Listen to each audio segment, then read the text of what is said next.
Hey, what's up, everybody? Welcome back to season 2 of Conversations in Pop Culture, where I have with me professional wrestler Charlie Kruel, who has wrestled for Girl Fight, Grindhouse Pro Wrestling, Emerge Wrestling, and Asylum Wrestling Revolution, to name a few. So, welcome to the show. Thank you so much for having me. I'm happy to be here. Yeah, I am excited because I've been wanting to do this interview for about 6 months, and we finally got it to work. And I am super stoked because a lot of stuff has been going on with you in the last 4 years. And I think the best place to start is with Girl Fight in 2018 Mhm. because that's kind of where your career sort of started. And I think the best person to talk about, for starters, is Randy West and you. Yeah. When I first debuted for Girl Fight Wrestling, it was March of 2018. My first match was against Aleida Ortiz. I think my second was against Randy. Um, but after that, I just started becoming a huge, me and Pondo, Madman Pondo, we started being really close friends. Um, and Yeah, I still wrestle for Girl Fight today. I think our next show is June. We have since everything's shut down, they're moving it to June, so we have to wait till the summer, but it'll be fine. It's in West Virginia, so really excited about that. Don't know what's gonna happen, but I think a lot of my career has started with Girl Fight Wrestling and Pondo. I've wrestled a lot of girls for Girl Fight Wrestling. Melanie Cruz, I've wrestled. Mickey Knuckles. I wrestled plenty of girls. Selena Dean recently. So it's been really fun. And there's a bunch of people you wrestled in Girl Fight, and I think Melanie Cruz we mentioned, and obviously Melanie Cruz is in AEW now. Obviously, we talked about Randy West. Amazing Maria is another one, and then also Jocelyn Navarro is another big one that you've wrestled. Jocelyn Navarro. Yeah, so obviously, Girl Fight was that start of your career, and I think it really pushed forth a lot of stuff, especially early on. So, what was it like wrestling these women so early on? I've wrestled Jocelyn and Maria before, but I don't think I've ever wrestled them for Girl Fight. When I wrestled Melanie, I was still really new. I was only a few months in. She's new. She's known this. So I think it was my first time meeting her too, if I can't remember correctly, or if I can remember correctly. I don't remember. I think I have the DVD for it, but I can't remember much of the match. I just remember the finish with her big boot coming at me. That was the finish. I remember I tried to take down the legs because she's so much bigger than me. It was a blast. I can't remember that. I hope me and Melanie can have a rematch sometime because I've learned and I've grown a lot more since then. So And to even talk about that, because obviously you were coming in very, very new, and Melanie was around a little bit longer than you. And so, what was that like being in the ring with a veteran, being new, and sort of having, I guess, that idea of somebody's experience rubbing off on you and mentoring you and sort of helping to navigate the match a little bit as well? Because it is tricky when you're brand new into wrestling. yeah, it's always great to go in the ring with somebody who's more experienced, been in longer for me, knows more than I do, and so their knowledge can rub off onto me. And anything I do in the ring, I learned from them from start to finish. Melanie, it was really fun to work with her. I wish I remembered more of it, but it was like 3 years ago, almost 3 years ago. So, uh, almost, yeah, it was like 2.5 years ago, almost three maybe. Um, but like I've wrestled many girls that are more experienced than I am, and I like that. I like to wrestle girls more experienced than me because it's fun to take their knowledge and what they have learned through their years of being in the business and me being so new. I can learn from them, and we any girl that we get in the ring, no matter how long they've been in or not, we all learn from each other. So it's a really good experience. And speaking about other people you wrestled, and I think one of the things that sort of put you on the map a little bit early on was your rivalry with Haley Shadows. And to Oh just yeah. give this idea here, it was around, I think the two of you wrestled in a few non title matches. Then the Emerge Women's title match happened. And then you just wrestled each other all throughout Girl Fight and a variety of other promotions that ultimately led up to, I think, 2019 at Emerge 40 again for the title. And it was this like 8 or 9 matches with each other, all leading up to this entire thing that sort of came full circle. So, what was that like getting to wrestle her? Because obviously, the two of you got to know each other extremely well during this entire process, and also you were growing at the same time. And it Hmm. gets complicated when you start knowing your opponent really, really well. Yeah. Yeah, so me and Haley were originally in a faction together. Before I even had my first match, we were in this huge faction together. I looked at her as a more experienced one, so my first time I think I've ever debuted even as Charlie Kruel was before I even started training. She asked me if I could manage her to the ring that night. She wrestled Randy West for All Star Pro Wrestling in Shelbyville, Indiana. And I was very hesitant, but I was like so for it. I was like, yeah, I want to get this experience, see what it's all about.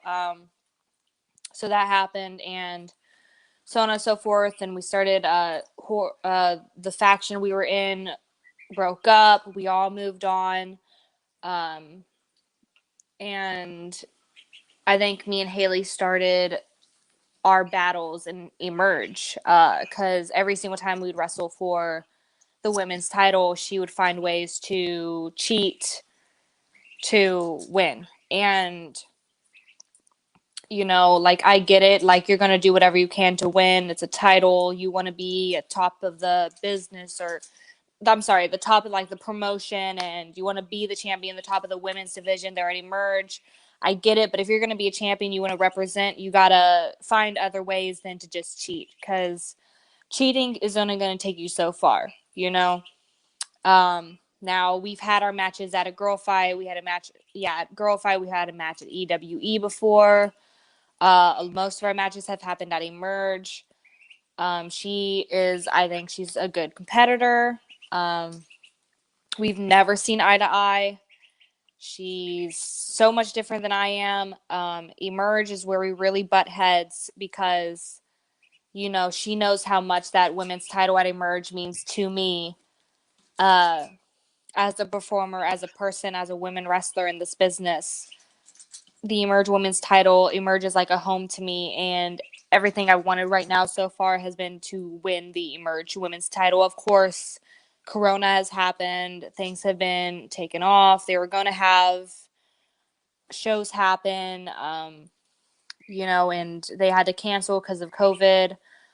Back last year, when they had the ladies' first tournament, they had I ended up not going to the finals for the Emerge Women's tournament, but uh, heads up, my phone is at 20%. I wanted to charge it, but I was not able to. Would this be able to work without the headphones, or does it need the headphones? Oh, you can take the headphones off. We don't need the headphones. Okay. I don't need to right now. It was just if my phone goes down to a certain percentage, I'll take this out and put it on the It's charger all and good. still It's all talk to good. you. Continuing that though, Emerge is a home to me. Even though Emerge Women's title was not the biggest title in the business, it means the world to me to be able to win that title, to be looked at as the Emerge Women's Champion. Emerge Wrestling has taken me in from being this newbie nobody to who I am today, and they never gave up on me. They always have given me opportunities. I I battled Rachel Raylin, Ray Cray Raylin. Battled her. I've had my feud with Dave Davidson. Ended up winning him. I think the only person I think has ever actually beat me at Emerge has been Haley. And that is only because she has found ways to cheat. She found a way to cheat to win the title. She found a way to cheat to retain the title. She is going to cheat because that's the only thing she knows how to do. That's the only thing she can grab out of her bag, and that's not what I want to do. So I don't know what's happening right now. I know the winner of the ladies first tournament is still Kinsey Page. I love her to death. She has first dibs at Emerge at I'm sorry, at the Emerge Women's title against Haley. Um, but I told her, I said, no matter if you win, no matter if Haley wins, I'm coming after that title because I fought too hard to be letting myself down like this. I'm not going to give up. I was close to winning the ladies' first tournament. Dave Davidson decided he wanted to pop up on a screen and distract me. Kinsey got the win. I give her props on that. She found an opening. She went for it. That's just being an athlete. That's just being a performer that we are. We find the openings and we take it. We take the opportunities, and that's what she did. So I respect her for that. At the Merge Women's, tournament, I wrestled first round Shauna Reed. Second round, I wrestled Selena Dean. Final was me and Kinsey. I know Emerge is talking about coming back eventually. We just haven't found a way to do so with Corona happening, but they definitely said they're going to be bringing me back, of course. So we're just going to see what happens, because the next time me and Haley are in the ring, or even if Kinsey finds a way to beat Haley and wins the title, no matter what, I'm coming after that title. I'm going to be the next Emerge Women's Champion. I want to be the longest reigning Emerge Women's Champion. I want to be that star of that company. So, yeah. This is a lot of stuff to break down because obviously there's a lot of history between you and Haley, and I Yeah. think even if she's not holding the title, there's something that has to be settled between the Mm-hmm. two of you, because obviously this feud has been going on for way too long. Three So years. I think that there's a lot of things that have to be settled, and I think it's going to be an amazing point where some people have great rivalries, and this is the beginning of it. And I think the two of you have at least another match, if not another 5 or 6 matches, going after each other hard. And so Mm-hmm. I'm very excited to see those come out. And then even going further, because obviously jumping to 2020, and we're going to get into some other things in Girlfight as well. But obviously, you just spoke about the ladies' first tournament. What was that like to be part of that in 2020? Because it's kind of one of the last big things that I think you've done, given with COVID out there and all that stuff. And obviously, anytime you're invited into a tournament is cool, and it's a nice, verification. But even to be invited into something, a company that sort of took you in and developed you in many ways, and then to make it to the finals as well and go through Shauna Reed and Selena Dean and also face Kenzie Page. And Kenzie Page is a very good competitor. So what was that entire experience like for you as well? And the ladies' first tournament, I think, was very emotional for me. As you can see, if you saw I ended up crying on the mic and stuff. It was very emotional for me because I've been part of Emerge for going on 3 years now in March. No, no, never mind. It will be 3 years in May. So I've been in part of Emerge for a while now. Um, and I've been one of the only women that would constantly, be there, whether it was wrestling guys or it was a wrestling woman, whichever one, I was always there. So it was really emotional for me to be able to see Emerge grow and take their women's division, their women's title very seriously by having the ladies first tournament. I was super excited. I said, whether I won or lost, it means a lot to me to even be part of that tournament. All of the women that were on the show, we all killed it. We all made a statement. We all showed that women can hang with men, and we can do what they can do. We can go 3 rounds and not miss a beat. um, it was a very emotional. It was a very good night. We all had really good matches. The fans were fire for all of it. They were. I was nervous about how the crowd was going to react with a bunch of women wrestling, because Emerge has never done this before. So when you do something new with a company, you are worried about, how people are going to react. And I was very impressed and happy with how the crowd reacted for the women. They were definitely hot from start to finish. That's just how the Emerge crowd is. And I think that's not another reason why I got so close to Emerge, and wanted to look at them as like another family because the Emerge fans are one of a kind. I've never experienced fans like them before. They love me. I love them. They support me. They supported me from day one. They keep me up. So it was just awesome to see them support the women and support something that meant a lot to me and to all the other women that were part of the show. So, To even talk about that, because I was a big fan of primetime wrestling, and I know some people view it as a dirty word. I thought the crowd in primetime was one of the best crowds I've ever been to in indie shows. I've been to shows where the crowd is just dead. And I could imagine as a wrestler, it's very painful and it's very difficult, I would imagine, to manage all that and figure things out and even work with it. And we saw that a little bit with COVID with crowdless shows. And so when the crowd is obviously with you and supporting you and they're very excited about this show, I mean, what does that mean for you as a wrestler and as a person and really, saying, oh, I'm on the right path of what I'm doing? I've definitely had my fair share of shows that the crowd wasn't really into it. You know, and it does suck, but our job as a performer is to try. Is sorry, I got distracted for a second. I have ADHD. Um, We is all do. to It's all yeah, right. No worries. is to try to get this dead crowd alive and well. Whether you are being the bad guy or if you're being a good guy, if you're just being yourself, a ring announcer, you're the referee, whatever, do what you got to do to get this crowd alive. That's their choice. If they want to be dead, they want to be dead, but you got to do what you got to do to, you got to take what you are given and make the best out of it. Whether the crowd is up and it's fire and it's alive, or you got crickets, you got to take and you got to make the best out of it.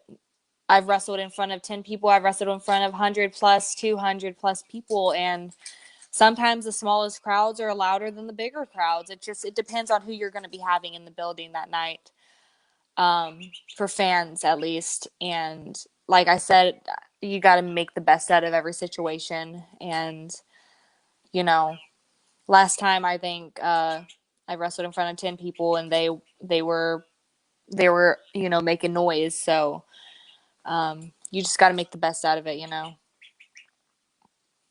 And obviously, there's more to come because this is far from over with the merge. Obviously, COVID has Yeah. messed up a lot of stuff. I think that's, an understatement to say the least. But going backwards, because I do want to talk about Girl Fight, because Girl Fight has treated you also very well in many ways. And I do want to talk about Chloe, Hmm. because you and Chloe got some issues also. Uh, Some street fight, stuff yeah. happening.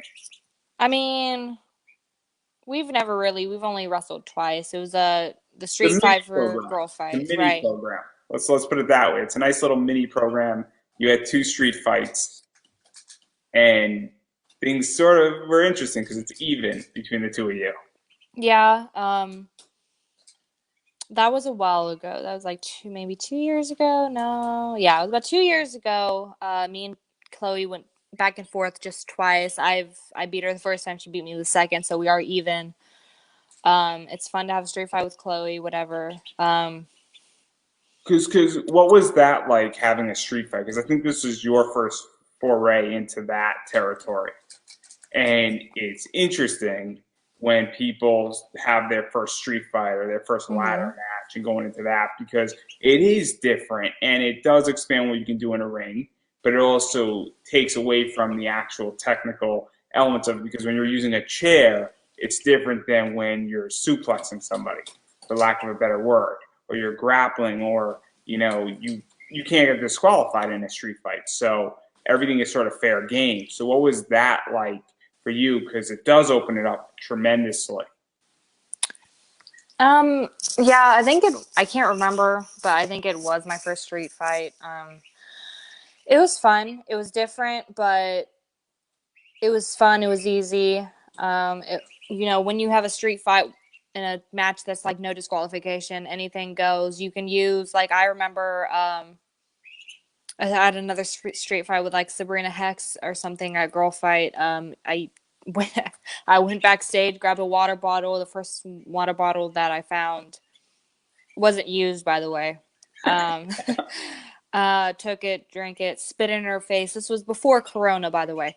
Spit in her face and punched her with it. You know, you just use the littlest things you can find, and like I said before about the crowd and stuff, you make the best out of every situation. And I definitely made the best out of those situations. Yeah, Chloe beat me once. I beat her once. Fair game. I don't think it would ever happen again, but if it did, I'm different now. I'm more aggressive than I ever been before, so she would have to definitely be on the lookout because it's not gonna. I'm guess it's not gonna be a fair share anymore. um, but yeah, I mean, street fights are fun. I've had so many. I love street fights. You know, I've had a death match before. Um, you just got to make the best out of the situations that you are given. I remember taking I'm so glad that I was wearing red gear because if my gear was not red, I probably would have been mad. But since my gear was red during my street fight with Chloe, she took ketchup and she squirted on me. A lot of women would not have appreciated that. They would be super mad about it. But since my gear was red and was easy washable, because it just blended into my gear, it wasn't an issue. But if my gear color was like blue or white, especially, whatever, then I would have been like, hey dude, like I didn't agree to that, that was wrong, you're gonna pay for new gear. But besides that, that's just an example. She found a ketchup bottle, squirted on me. I found a trash can lid, hit her over the head with it. It's just, it's whatever, you got to make the best situations. I think my best street fight I've ever had was with Mickey Knuckles at AWR for the women's title when I first won it. That was one of my favorite matches, I think, of 2020. Is huge. So it's fun. It's a good time. And we're going to talk about that in a second, but I do want to say the girl fight because I think one of the best things that happened to you, and I have some personal insight into this, is that tag team first round with Akira and you teamed up and faced Kimberly and Zachary Wentz. Obviously, Kimberly is in Impact. Kimberly is coming out of Chikara in many ways. Again, I know it's a dirty word for some people. And obviously, Zachary Wentz, WWE, if I already didn't mention that. So, what was that first round like for you? Because obviously, you and Akira came out on top at the time. I think you still are a couple. I don't think that's a secret. And obviously, you were starting to get a lot of traction, and I feel like you were starting to get rewarded for all the work you were putting in, and especially knocking off Kimberly and Zachary Wentz, who are well known. Especially Kimberly at that time, I think was more well known than Zachary Wentz, and more people know who Kimberly was at that time. So what was that entire match like in girl fight? Um, I think, I mean, Zachary is in NXT right now.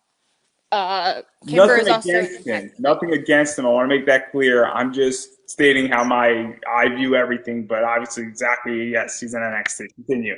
Sorry. No, you're fine. I'm just plugging my phone. It's at 10%. So it was fun. I learned a lot from the both of them. They're both, different. It was weird because they're a couple. I mean, Akira are a couple, so it was like a couple versus couple kind of thing. But I wish I could have done it again. I think it would have been better if me and him, because I'm not at that time. I was not experienced with tag team matches. It was very different from normal matches that I'm used to. I really, really want a single one-on-one match with Kimberly. If Zachary wasn't in NXT, I would like a one-on-one match with him. Of course, he is in NXT, so that would be kind of hard to get. But unless they go to NXT and they end up doing intergender stuff or whatever. But I don't know about that. I can't tell the future on that. But it was fun. It was very shocking for a lot of people to see me and Akira knock off Kimberly and Zachary Wentz in that first round. It was an important match to me, and it was an important match to him, for us to both learn from, Kimber and from Zachary. Yeah, but it was fun. I can't remember who was the second. Oh yeah, it was Alley Cat and Sean Kemp the second round. Last round was Billy and I'm not mentioning the other guy's name, but you know Fair who I'm enough. talking Fair about. enough. So let's talk about, obviously, love Alley Cat. I love Alley Cat. And so what was that even like coming off of this big hot round? Because I think it's safe to say that that first round was the biggest shocker out of the tournament. I think it is a fair statement. And so what was that like going into facing Alley Cat and Sean Kemp and having that second round, winning that, and then winning the entire tournament? Because this was sort of the moment where I don't think that you were the people to bet on and you win it, big opportunity, kind of your moment to shine. I mean, Akira said it was kind of you guys saying "fuck you" to everybody, and then I quote him on this show, and so obviously because that's something that he said. And I don't know if you feel similar, but in looking at it and even looking at your career, this was saying, "Hey, we're here to stay and we're that damn good" type of match. I feel like that's what this was, and it's very cool because I think it was that moment where things started to shift for you in many ways. Yeah, we got a lot of people butthurt because of that victory that we had. A lot of people were mad because they think I didn't do as much to win. It was more of Akira, but like I said before, I wasn't used to tag matches. He was. He's been put in a lot of tag matches. Myself, I have not. Um, I was also one of the biggest heels in Girl Fight at the time, so I'm gonna do what I have to do to win. If it means throwing him to the sharks and letting me come up from behind and do whatever, I'm gonna do it. You know, I don't care who was mad about it. It was a point proven. Um, you know, it was different, definitely different. We proved a point. We showed everybody that, we're not to be slept on at all. Um, because a lot of times in Girl Fight, I was always put to the as not the one you would want to bet on, basically. And so this was definitely a huge fuck you to everybody. A lot of people didn't believe in me. A lot of people didn't believe in him. And this was just a huge middle finger to every single one of those people. I believe I've even flipped off people in the audience when we won because, it's just a huge fuck you to you guys. You don't think that we're going to win? Well, here you are. We won the entire freaking thing. We beat some of your favorites. We beat people that you didn't even think that we would ever be able to beat, but we did. And that's exactly how that ended up happening. So, And so I don't like to drop FUs and fuck yous and middle fingers for no good reason. I don't think that accomplishes anything. But every once in a while, you got to make some noise and you got to do it appropriately to prove the point that remind people that you're still there and you're still here. And that's what this seems like in many ways is that it was not dropping a fuck you for the sake of just doing it. It was to prove the point and create some noise. So I think it did create a lot of noise for the both of you in many ways. And I think it was super important in that point. And so I think that's something that should be noted for other wrestlers and other people in general listening is that you shouldn't just do this for no good reason. right. I don't really cuss or flip people off, but I think that night I came in with a chip on my shoulder. I had something to prove. We ended up winning the whole damn thing, and I just wanted to show you guys, like, hey, fuck you. I'm here. You don't like me, I don't fucking like you.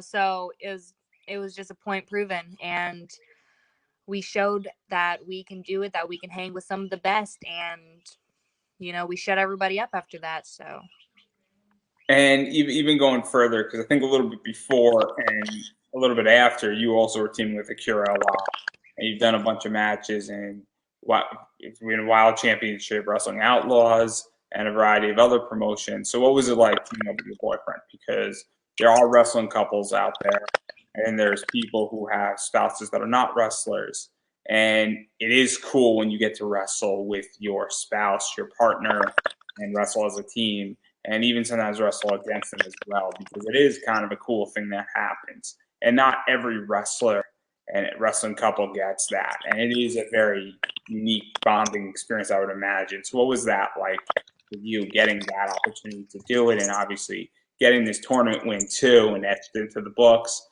and really getting that moment to share together.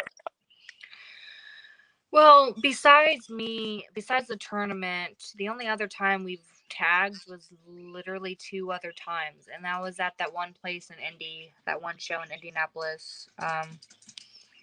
And I think after every single match, whether we won or lost, I like kicked him in the nuts. And I think the second time he caught my leg and spun me around and gave me a German. So we've never really.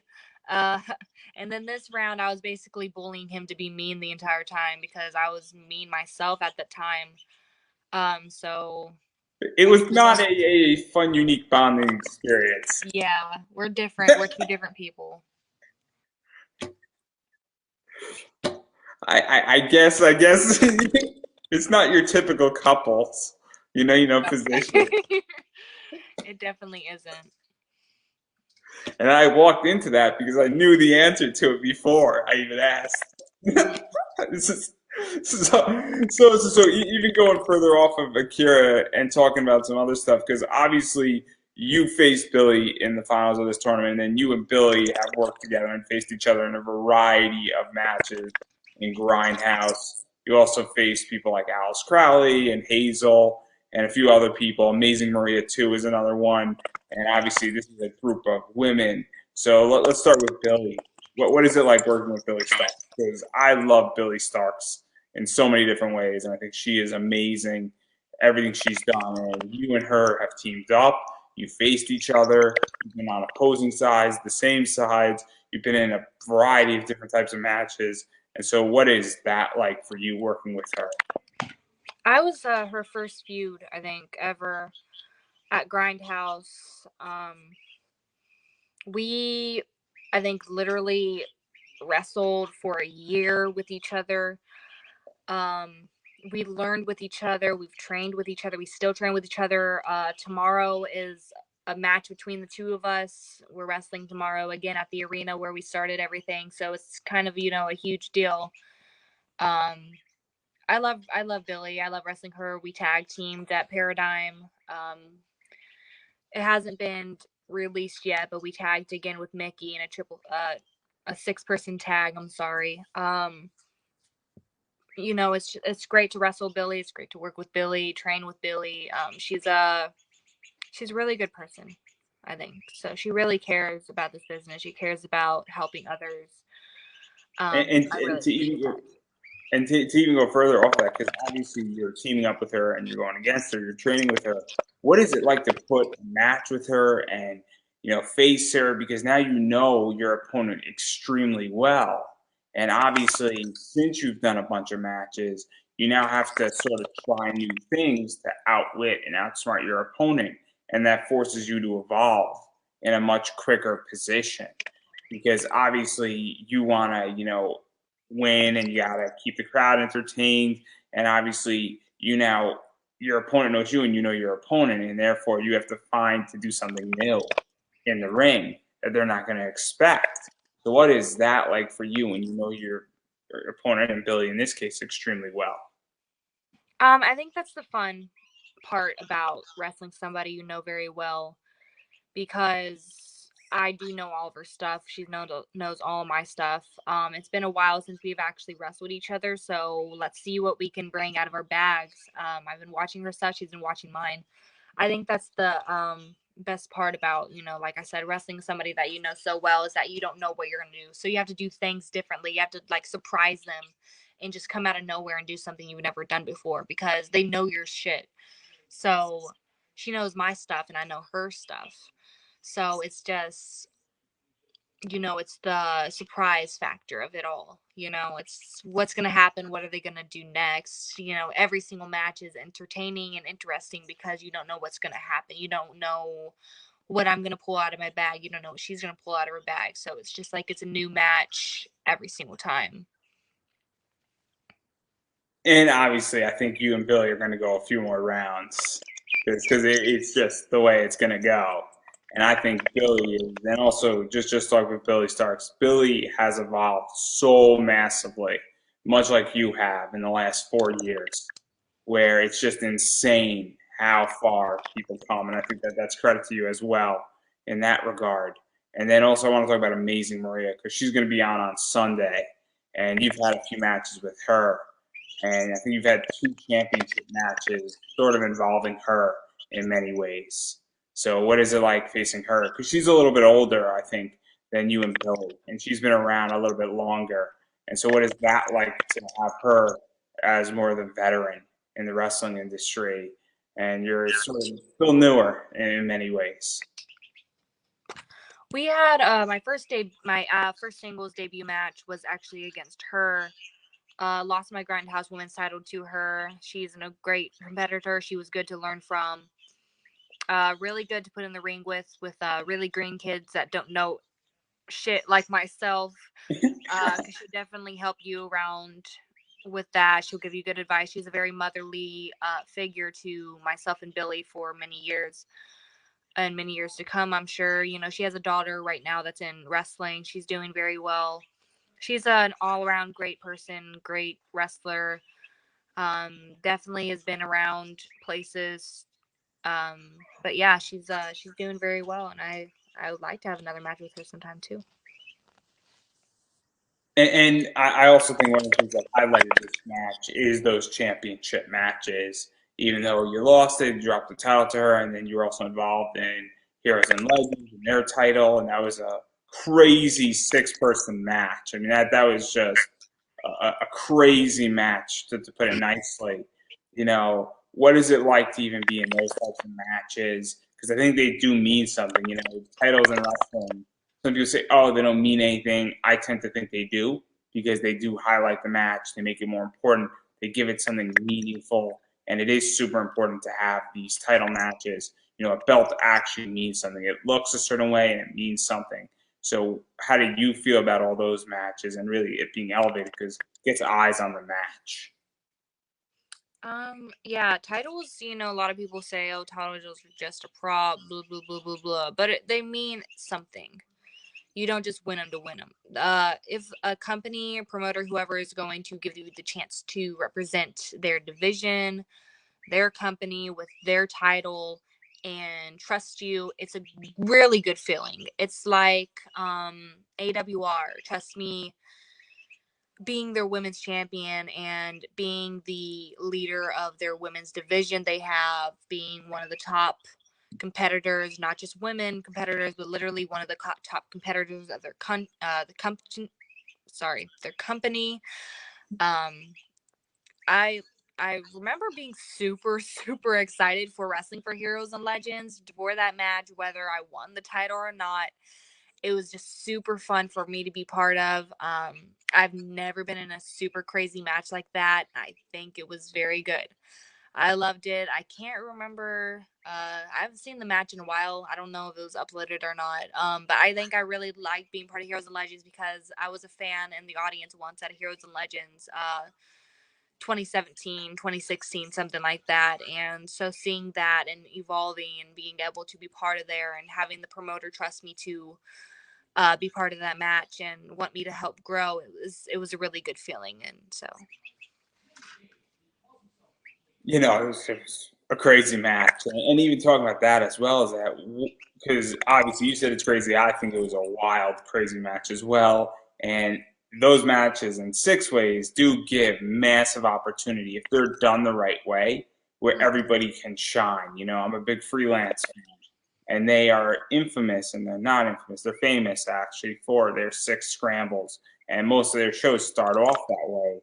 And the way that those matches are shown is that everybody in the match gets a spot. And I felt that this match, everybody had a spot in it, and everybody had their moment, and everybody had an opportunity. And I thought it was a really well done match for everybody. I felt like nobody was buried in that match. Despite obviously there has to be one winner, but I felt nobody was buried. And I think that those matches done right should that's how a match should be done right. mm-hmm. And then I want to talk about Mickey Knuckles too, because Mickey Knuckles is a special type of wrestler in many ways, and you've had a bunch of matches with her, Mm-hmm. with and against her. So, what was that like? Because Mickey Knuckles is a beast. To put it politely, in everything Mickey Knuckles does, she is a beast. And so, what was all your matches like? Obviously, title matches and a variety of other matches. So clearly, there's a lot of stuff there to talk about. Mickey's like my mom in wrestling. She's trained me a little bit. She put me under her wing. I'm sorry, her ring. Uh, she's a very caring person. She's very underrated in the business. I don't care what people have to say. She's a badass. She can still go in the ring. Like I said, one of my favorite matches in 2020 was actually against her at AWR, and that's just how that went. She is super supportive of me. She's really has helped push me to become a better wrestler, to actually elevate myself. She has helped me in so many different ways. We have wrestled. My first time wrestling her was supposed to be a singles match, but it turned into a triple threat, adding Sadie Vanderkamp to it. And I ended up pinning her, going over, and that like shocked so many people because I was like not even a year in, and I got a win over her on that, and it was a huge. I think that was a huge moment for me, starting out in the business. So to even talk about that, because obviously, wrestling there's two types of wrestlers. There's people who know how to give back to the business, and there are people who don't know how to do that at all. And there are people who know how to say, hey, this young wrestler needs a W, or they need to go over, they need to win, or I'm not going to allow them to do that. And so, very much, this gave you a boost in your career, started to get the ball rolling, giving you momentum, it seems. And what was that like for you that, she probably knew that it's going to put you over, that it was going to be a shocking victory, that it was actually going to mean something, and it was going to start changing the trajectory, whether you realized it at the time or not, it probably had some influence on sort of turning you around a corner and getting more eyes on you. Because it is a shocking thing. It is a talk about thing that you would talk about after the match, and people in the audience say, "Oh, I didn't see that one coming." Mickey is one of those people that if you deserve it and it will help you a lot, she will put you over.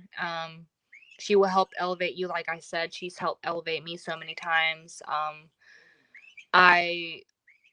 She put me over at the AWR show. I'm sure it was probably her idea to, it's a huge, like, I'm trying to find the words, sometimes it's just hard to talk about some things. But Mickey's one of those people that she will help grow, and she will help grow you, and she will help support you in any way possible.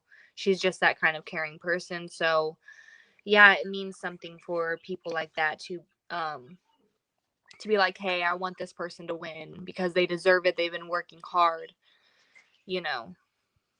And even to talk about that AWR show, I mean, obviously this was way more recent. This was 2020. So for her to put you over again, and also, I don't know exactly when the AWR show was in 2020, but obviously 2020 has been a nightmare of a year. Yeah. And 2021 isn't looking much better. And I hate to be negative and pessimistic about it, but to put you over in that type of year, because the way I view it, and somebody said it to me very well, okay, Edward said that, when all this stuff ends, 2020 is the reset in many ways. Mm-hmm. And so to put you over in a reset year is how I view it. And not just for wrestling, but for a lot of different things like comics and entertainment in many ways as well. What was that like for you, for somebody to say, hey, this is a bad year and that everybody needs to be put over? I'm going to still put you over before me because you deserve it. Yeah, 2020 was a hell of a year. It was kind of a nightmare. It was a nightmare that just happened out of nowhere, basically.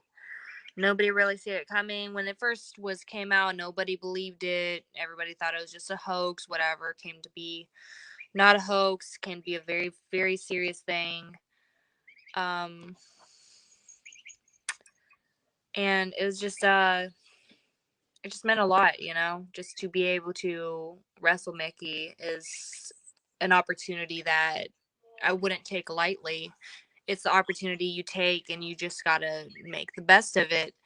I've been saying that a lot through this interview, but it's just you got to make the best out of situations. And Mickey saw me and wants to help grow me and help support me and develop me. That's what a lot of people have not done for me in this business. I'm sorry to say it. I'm sorry to be that person, but there's a lot of people that has not even want to look in my direction, that doesn't care where I'm going to go. And Mickey's one of those people that cares where I'm going to go. My first year in wrestling was a total nightmare. Yeah, it was a huge learning experience. I've learned from it. I'm growing from it. But at the same time, I was very brainwashed and manipulated by a guy who's no longer in the business. He was one of the first people to be canceled in the cancel culture that happened last year during the COVID. I think everybody knows who it is, so we don't need to give somebody, a path to redemption, for lack of a better word. I don't really think we need to go down that path of giving this person any credibility whatsoever. Right. That's why I haven't mentioned them at all. I just wanted to say that it was just a train wreck of a start for me, because I was very manipulated and brainwashed by that person. And Mickey has helped me find a way to pull myself out of those situations.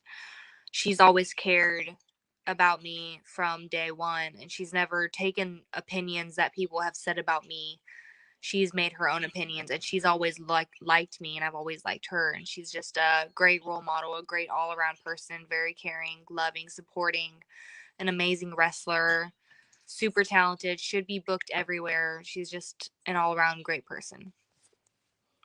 So to even talk about this, because I think this is super important, where it is this idea that you need to find mentors and that you need to sort of vet people in wrestling a little bit. I think is super important, especially when you first enter the business. I mean, there are horror stories dating back to 20 years ago where people would take your money and then stretch it out and not train you and not, do certain things, and then they would sort of rob their students blind. And we even go back to, Mae Young and the fabulous Mula, and no disrespect to either of them, but there are horror stories dating back to them. And so obviously I think with wrestlers, I mean, I think young wrestlers or anybody getting into the business, you have to, know who to vet, know who to trust, actually vet the schools, vet the people that you're training with, vet your fellow students to some degree.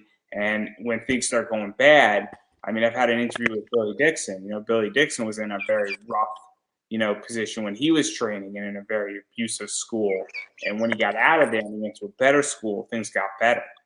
And so I think it's super important in that regard that young wrestlers need to know that, you if you're in a bad situation, the best thing to do for you is to leave.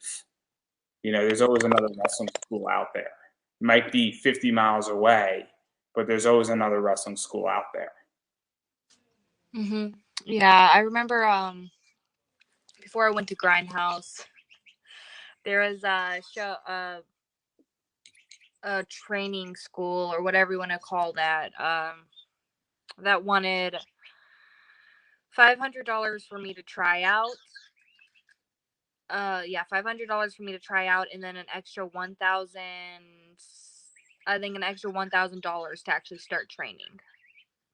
I did not go to that at all, so I'm just saying that was insane. I don't think somebody needs to spend that much to train, but it happened. So I ended up going to Grindhouse. It was like $20 a week, not even a big deal. Trained with them, from the start of my career. I still train there actually.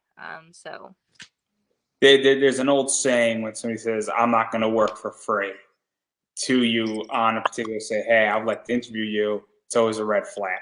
So there are several red flags in life that cross that position. And I think that's one of the red flags that happens out there. And so I just think that it's super important. I think obviously I do want to give props to Grindhouse, because Grindhouse is a very well run training school. They're a very well run promotion, and I think that there's been a lot of good students that have come out of that. a lot of amazing people have come out of it as well.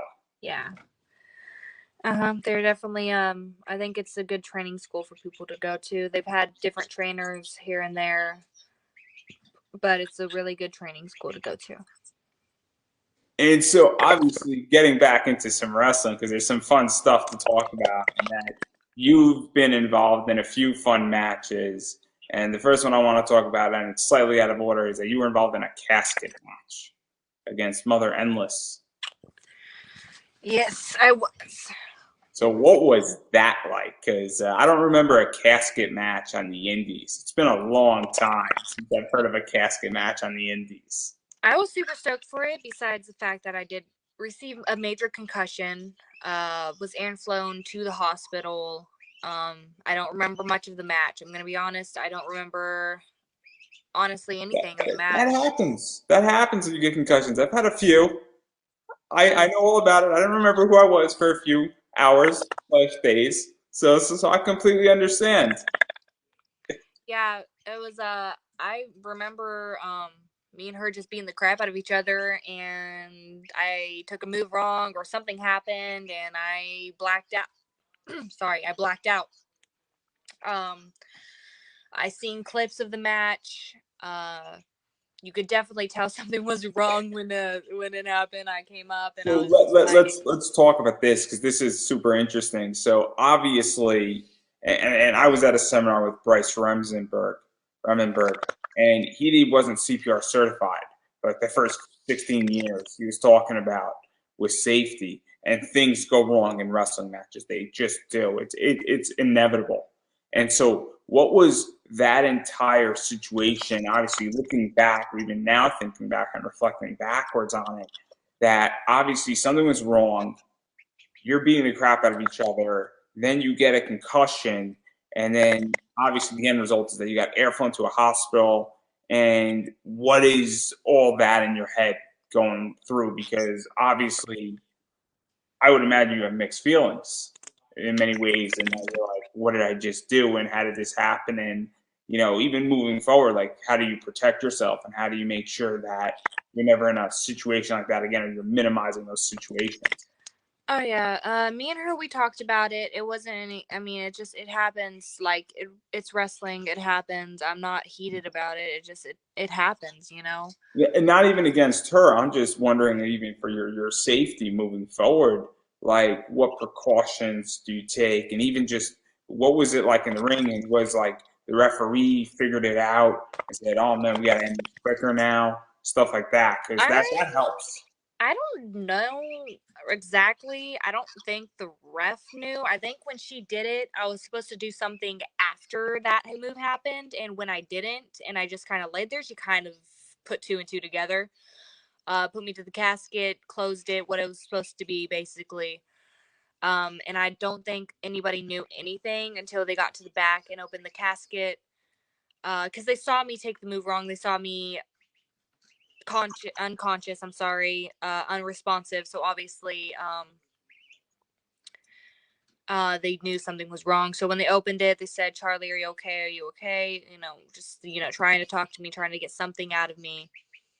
I was out of it. It was funny because when I saw they have the highlights of me and Mother Endless's match on YouTube, and in the recommendations right under it's top 10 most unresponsive wrestlers that have been in matches or whatever, and I'm like, okay. This is not the list you want to be on. No, no, that's not what I want under my videos recommendations of unconscious wrestlers. But yeah, it happened and it was a learning experience. It was definitely a different experience for me. I'm going back to Jersey, I think June or July. I think June. I think I'm going back in June. It's gonna be amazing. I'm so excited. I love Jersey. Jersey is one of my favorite places I've ever been to. So yeah. And we're going to talk about Jersey in a second here, but I do want to talk about another match that was a death match against Aiden Blackheart. And so, what was that like for you? Because obviously, you have some death match stuff in your life. Um, maybe vicariously, I'll put it that way. But obviously, what was it like stepping into this death match? Because death matches are fun, but they're also crazy. Uh, a lot can go wrong in a death match. Barry, you Not know firsthand. For those who don't know, Akira is a great example during that Tremont match. yeah, That light tube stabbing into his stomach, that's what could go wrong. yeah. I remember I got my lip busted open by Aiden because he accidentally clotheslined me in my mouth. So, full impact, busted my lip open. Wasn't a But warhorse bust up though, right? I'm sorry. It wasn't a warhorse bust up. No, it wasn't like it was just inside, like right around this area. I think I still have something like right there. It's just a bust up lip, blood coming down like a waterfall of blood like coming down my mouth, and my mom was there. I didn't tell her I was gonna be in a death match that night. Oh my god. She left after my thing was done. I think she like put herself in the hospital or something because she had a panic attack because of it. Oh my gosh, it was crazy. She's fine, by the way. She's fine. But did not like to see any of that stuff happen to her daughter. The gusset in my head was a weird experience. It didn't actually, I think because my adrenaline was like so up that when things like that in a death match happen, you don't really recognize it or feel it until after the match. And that's when like you actually start feeling the impact. And inside the adrenaline's going, gusted in my head. I was walking around with it, and I sat right next to my mom and pulled it out of my skull. And whatever, but it was fun. It was a fun time, good experience. Aiden definitely took care of me. The whole part with my lip that just happened, sometimes size differences, it can get fucked up, but it would end up being a really good time. Got cheered. It was a good experience. I think people saw that and was like, wow, Charlie can actually take an ass kicking and win. So it was fun. I liked it. And obviously, I think it's safe to say that 2020 is the year of deathmatch wrestling. I Yeah. felt personally that it was a revival of it. I was not a fan of deathmatch wrestling until 2020. Mm-hmm. And I think ICW really helped to change that up tremendously. And I think that they were one of the people leading it sort of at the end of 2019 into 2020, and they adapted very well. And I think Pit Fighter was their game changer. And so obviously, I have a feeling there's going to be a lot more of that. But I also think that when people who are quote unquote regular wrestlers, and I hate to say it this way because I know exactly how it sounds, because it all is wrestling, and I hate to distinguish it. But having said that, I think when people go into deathmatch wrestling from regular wrestling, it changes their level of respect. And Mm-hmm. I think when you go into that level of violence, and I know it sounds fucked up what I'm saying, it changes the way people view people and say, oh, this person can go now. This person can bring a fight. I think that's what happened with Lindsay Snow in many ways, where the second she's killing it in No Peace Underground, now there's a whole different level of respect given to her, and I think that's sort of what was earned for you in many ways.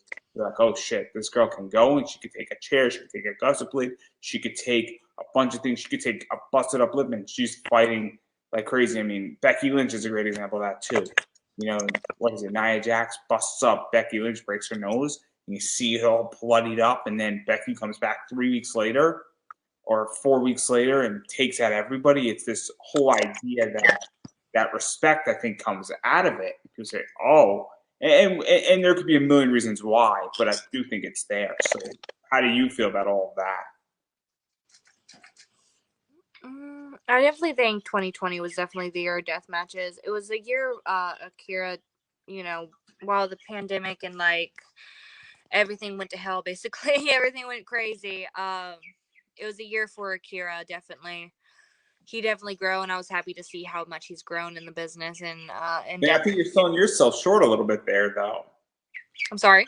I think you're selling yourself short a little bit there too, because I think 2020 had a lot of moments for you as well. Yeah, I think 2021 will be more filling for me, but So you're 20, contractually obligated to say this, correct? I'm sorry, You're contractually obligated to say all this, right? maybe, maybe. Um, no, but I mean, 2020 was. I mean, I never would have imagined I have ever done a death match, and there I was, doing a death match. So, uh, it was great. ICW's killing it. GCW's killing it. They're all killing it.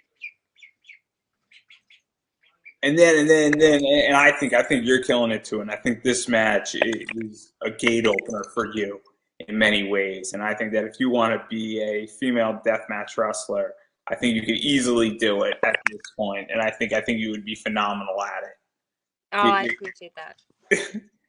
But I do want to end on a fun match because this is the most fun match. And I don't really know who was who in this match, but we had a match between Freddy Cougar versus Lady Deadpool versus Savannah Stone. And obviously, this was a lot of fun. And I think it was at Kaiju Attack Wrestling. And let's just say that you were involved somehow. I'm going to leave it quite ambiguous because I don't want to ruin too much. But obviously, you're a little bit of an anime comic book type person. So, what was that entire match like for you? It's always fun when you get to do Halloween stuff and cosplay stuff in a ring and have a fun match. Because when else are you going to see Freddy Cougar and Lady Deadpool go at it? Yeah, literally, Kaiju Attack Wrestling is one of the most unique wrestling promotions I've ever been a part of. Uh, Before Corona happened, they were having so much ideas of having every single show a costume related show. So I think the next time, which they were going to have one, I think right when Corona started, they had to cancel obviously because all the shows got canceled. But right when Corona started, they were going to have a show, and I think I was going to try to be Raven from Teen Titans. Because last time I was Freddy Krueger, I was going to try to be Raven from Teen Titans the next I'm a time. big Teen Titans fan. A Yeah. big Teen Titans fan. I have a DC Presents number 26 and a very high grade. I spent a lot of money on it. I'm just saying, but continue. I think actually it was going to be Harley Quinn, but I think the next after that I was going to try to beat Raven because I like the whole idea they were having. It was a very fun match. Yeah, you never expect Freddy Krueger and Lady Deadpool to just go at it like that, but it was one of the funnest experience I think I've ever had with Kaiju Attack Wrestling, with wrestling period. It was just so fun.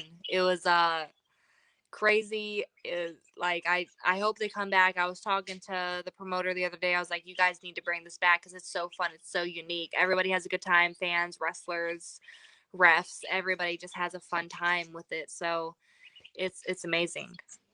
And isn't that what wrestling is about in many ways? Is it's supposed to be fun.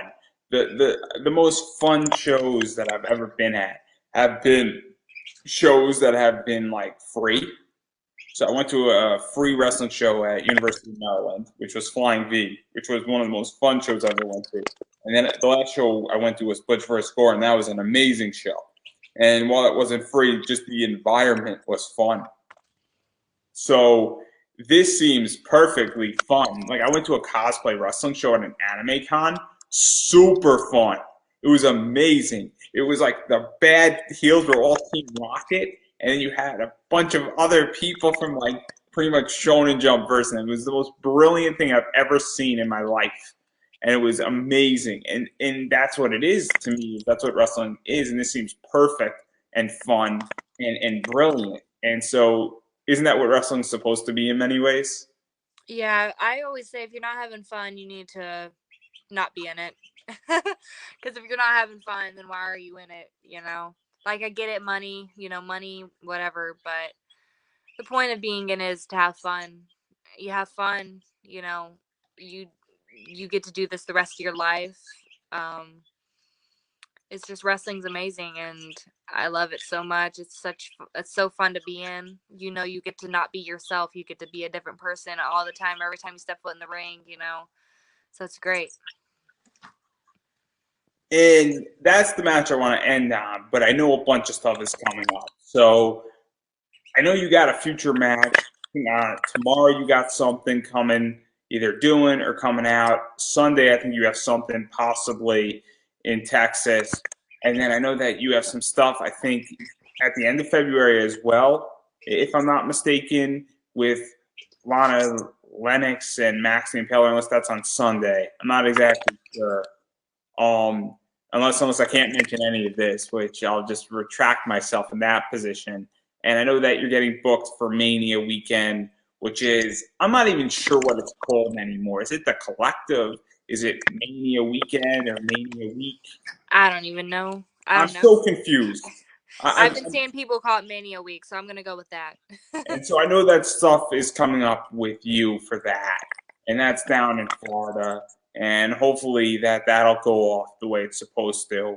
And then I know that you're coming back to Jersey, I think, in June for a Boardwalk Buzz in Atlantic City and some other stuff, and that's going to be a cool show or a cool 4 days in Atlantic City. And I haven't decided if I'm going to that yet because I'm in Connecticut, which isn't that far. And so obviously that's still going to be if I'm going to show up and watch wrestling for 4 days. It's going to be a blast, you know. And so and that's just some of the stuff. So what is it like with all that stuff and what you can say, can't say about it, promote it? Because obviously I know June's going to be exciting. And that's the thing that I'm looking forward to. Yeah, I'm excited for the Boardwalk Buds.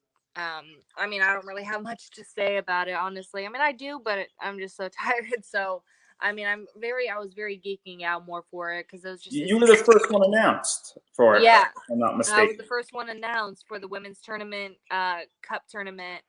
So excited for it. Again, I love Jersey, so going back is going to be an amazing experience. Last time I was there, I was concussed, so I wasn't able to meet any of the fans. So they're very hyped and excited to meet me. I'm very hyped and excited to meet them. Non-concussed, so let's do this. You know, knock on wood. That if I get concussed again in Jersey, I may not go back. It may just be. So you're not jinxing it. You're not jinxing it. Right. But no, I'm excited for it. I'm really excited. Yeah, I can't wait to see who I wrestle. Really. It's gonna be a great experience. It's a 3 day. I think it's a 3 day kind of thing. I think the women's tournament is on the last one, the last show to be. I know ICW is running it. I don't know what's happening the other show, but it's gonna be a good experience. So. It's going to be a very cool experience because a bunch of you are going to be staying in hotels around there. It's going to be an awesome experience on the boardwalk. It's going to be nice weather, and it's just going to be an awesome experience all around. And there's a bunch of other stuff going on too. It's really going to be a festival, is what it really is going to be like, and it's going to be awesome. So I'm very excited, and that might be my vacation, and then I might be doing something in August. It'll be fun too. But I digress right there. So, and then there's some other stuff going on as well that people should be on the lookout for. Um, obviously I mentioned the other stuff as well, and we spoke a little bit about that. And so, having said all that, I do want to talk about COVID because I am a fan of wrestling. I interview a lot of wrestlers. I interview a lot of people in the comic world. I interview a lot of cosplayers and voice actors from anime and TV shows and some other things that are out there in the voice acting world. And so I am curious because it's crystal clear to me that 2020 was a train wreck. And 2021, in my view, while the vaccination is rolling out, it is going to take time. My parents are older, and they may or may not be my roommates at the time. But what's happening now is that my parents are now starting to get eligible to get their vaccination like in a month from now. And so it is going to take time. So I'm curious where you think all this is going and when things are going to return back to normal, at least for wrestling.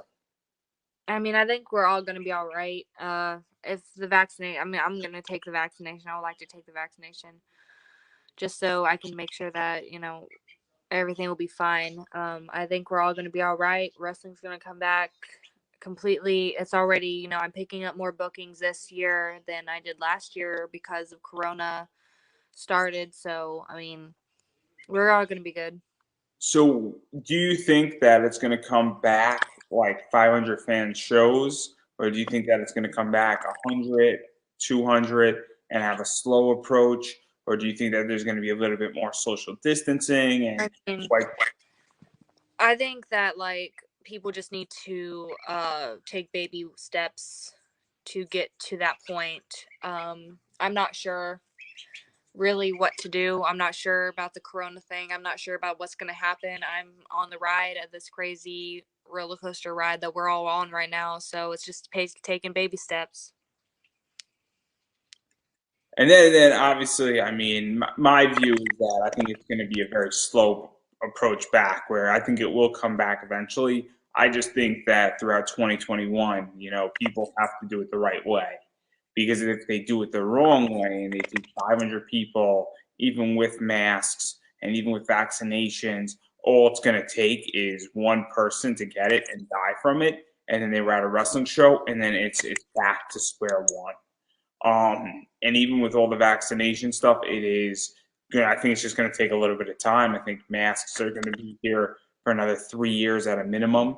I think that there's going to be mask shows, which I think is, if you get to watch wrestling and you have to wear a mask, it's a small trade-off in many ways. If 300 people get to watch it, and then you get to enjoy your content again in a somewhat normalized society, and then eventually I think that will go away too. But I think it's going to be a very slow process in that way, even after everybody's vaccinated, because I don't think it's just the U.S. I think it is a global problem because we don't live in just a country in the world. But that's a much larger problem than we need to tackle today. And so, having said all that, I do want to give you an opportunity to promote yourself, because I know you have a bunch of stuff out there. I know you got social media. I know you have a Twitter. I know you have a Facebook page. I'm not sure. Do you have an Instagram? I don't know I if you're on do. TikTok, Snapchat, anything else. I mean, I'm so out of the social media game. I have a Twitter and a Facebook page and an Instagram. I don't know if you got a TikTok too, because that's like the new thing. Clubhouse, apparently. Anybody? I don't have a Snapchat.